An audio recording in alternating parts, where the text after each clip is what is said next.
김고은, 하루하루 버티던 때도 모두 보상받은 기분.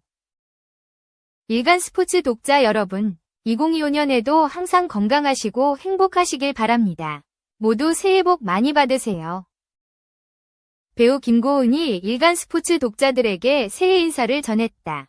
김고은은 최근 서울 강남구 BH 엔터테인먼트 사옥에서 가진 일간 스포츠와 인터뷰에서 올해 제 소원은 별일 없게 해달라는 거다.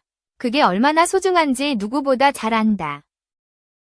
그래서 올해도 무탈하게 잘 지나갔으면 하는 바람이라며 환하게 웃었다. 김고은은 지난해 한국 영화계를 대변하는 배우 중 한 명이다. 그는 파묘로 K-오컬트의 새로운 장을 열고 대도시의 사랑법으로 퀴어 영화의 대중화에 일조했다. 특히 파묘는 비수기인 2월에 개봉했음에도 1191만 명의 관객을 동원하는 기염을 토했다. 김고은은 이 작품으로 커리어 최고 성적 경신은 물론 각종 영화제 여우주연상까지 휩쓸며 국내 영화계에서 자신의 입지를 공고히 했다. 개봉하고 관객이 막 늘어나는 거예요. 무대 인사 중에 85만 명 봤다는 말을 듣고 뇌정지가 살짝 왔어요. 처음 듣는 숫자였죠. 일주일 관객 수구나 싶을 만큼 신기했어요. 나중에 700만, 800만, 900만 넘어갈 때는 정신이 없으면서 조금 무섭기도 했어요. 내게 다시 일어날 수 있는 일일까 싶은 제 인생의 한 페이지 같은 일이 일어난 거죠. 지금이야 2024년 최고 흥행작, 최초의 오컬트 1000만 영화 등 영광의 수식어가 붙었지만 사실 파묘는 제작 당시만 해도 기대보다는 우려가 컸던 작품이다. 이유는 다양했다. 무엇보다 한국 영화 시장은 오컬트 불모지에 가까웠다. 김고은 역시 이를 모르진 않았다. 그럼에도 그가 선뜻 출연을 결심한 이유는 장재현 감독 때문이었다. 출연 이유가 좀 단순한데 장재현 감독님 작품을 좋아했어요. 데뷔작인 단편 영화 12번째 보조사제를 보고 충격을 받았고 이후 검은 사제들, 사바하까지 너무 좋았어요. 정말 뚝심 있고 공부를 많이 하는 사람 같았죠. 실제로 처음 만나서 얘기를 나누는데 제 생각이 맞더라고요. 거기서 오는 신뢰가 컸죠. 그러면서 김고은은 사실 전 뭐든 가볍게 다가가는 걸 싫어한다. 그냥 한번 해보는 거란 마음으로 접근하는 건 그걸 으로 삼는 사람에게 굉장히 달갑지 않은 일이라고 부연했다. 김고은의 이 같은 생각은 파묘의 화림을 연기할 때도 고스란히 반영됐다. 대본 속 화림은 너무 프로였죠. 아우라와 깊이가 있었어요. 제대로 못하면 우스워지겠다 싶었죠. 진짜 같아도 안 되고 그냥 진짜여야 했어요. 그래서 손짓 같은 디테일에 엄청 집중했죠. 실제 굿이나 관련 영상도 많이 봤고요. 보면 각자 스타일에 따라 터치, 호흡 등이 달라요. 그걸 보면서 저만의 동작을 만들고 무당, 선생님들께 자문을 구했죠. 파묘를 선택한 게 장 감독 때문이었다면 대도시의 사랑법 출연 이유는 시나리오의 힘이 컸다. 대도시의 사랑법은 일종의 퀴어물로 장르, 소재 등을 이유로 제작에 난항을 겪으면서 프로젝트 가동 4년 후에야 세상 밖으로 나올 수 있었다. 재밌게 후루룩 읽히는 대본이 진짜 귀한데 이 영화가 그랬어요. 다만 개봉까지 이렇게 오래 걸릴 줄은 몰랐죠. 스태프들이 다 출근했는데 올스톱된 적도 있었어요. 그래서 진짜 촬영에 딱 들어갔을 때 굉장히 기뻤던 기억이 있죠. 그 시간이 우리를 단단하고 씩씩하게, 단합하게 했어요. 서로 북돋아주면서 간절한 마음으로 찍었죠. 모두의 간절함이 스코어로 연결됐으면 더 좋았겠지만 대도시의 사랑법은 많은 관객의 선택까지는 받지 못했다. 사실 이 스코어가 늘 제가 경험한 거다. 그래서 제가 치얼업을 담당했다.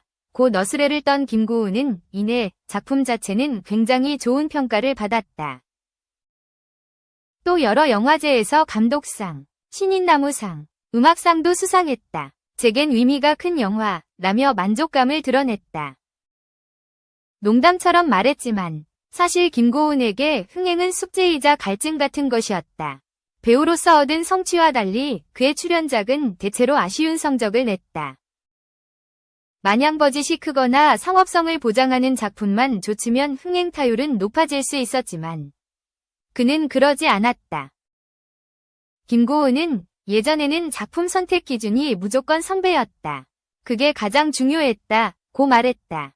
실제 김고은 필모그래피에는 윤여정, 김혜수, 이병헌, 전도연 등 굵직굵직한 선배들과 한 작품이 많다. 제 부족함을 너무 잘 알아서 배워야 했어요. 데뷔작인 은교 때야 모르는 게 당연했지만 조금씩 저에 대한 기대치가 생기잖아요. 근데 전 여전히 아는 게 없고요. 이대로는 안 되겠다 싶었죠. 실수는 없으니 선배들을 열심히 따라다녔어요. 욕을 먹어도 나 신인이잖아로 무마할 수 있을 때 최대한 많은 걸 터득하고 싶었죠. 선배들의 그늘에서 벗어날 때가 됐다고 생각한 건 30살이 됐을 무렵이다. 김고은은 못한다고 이렇게 넘길 수 없다는 생각에 정면 돌파를 택했다. 그렇게 만난 게 지난 2021년 방영한 드라마 유미의 세포들이었다. 김고은은 그 드라마로 날내 던졌다. 원톱으로 98%로 출연한다. 네가 이제 못하면 어쩔 거야 란 마음이었다. 물론 여전히 아쉬운 점은 있지만 그때마다 반성하면서 차근차근 성장하려고 한다.고 말했다. 그렇게 반성과 성장을 반복하며 자신의 필모그래피를 탄탄하게 채워온 김고은은 차기작 준비도 마쳤다. 그의 다음 작품은 넷플릭스 시리즈 은중과 상연과 자백의 대가다. 은중과 상연은 이르면 내년 상반기 공개 예정이며 자백의 대가는 아직 촬영이 남아있다. 자백의 대가 촬영까지 끝나면 3개월 정도만 쉬고 싶어요. 4에서 5년 동안 한 달 이상 쉰 적이 없는 것 같아요. 노를 너무 많이 저었어. 웃음. 재충전의 시간을 짧게 가지고 다시 또 열심히 달려야죠. 유난히 많은 걸 얻었던 지난해를 돌아보면서는 2023년을 보상받는 기분이라는 뜻밖에 답을 내놨다.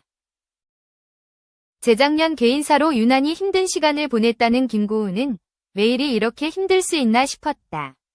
하루하루를 버티는 기분이었다. 그래서 2024년 1월 1일에 제발 올해는 별일 없이 지나가게 해달라는 게 소원이었다.고 털어놨다. 2024년을 돌아보면 이런 해도 있구나 싶어요. 그 전에 너무 힘들었으니까 그냥 나한테 좋은 걸 다 때려 넣어주는구나 싶었어요. 이만큼은 때려 넣어야 충전이 되니까. 그렇게 다시 채워주는 듯한, 충전해주는 듯한 느낌이 들었죠. 근데 한편으로는 살면서 또 다른 힘듦이 생겼을 때 이때를 생각하면서 잘 버텨내야겠다는 생각이 들었어요. 소중한 기억인 2024년을 떠올리며 앞으로도 잘 버텨내보겠습니다.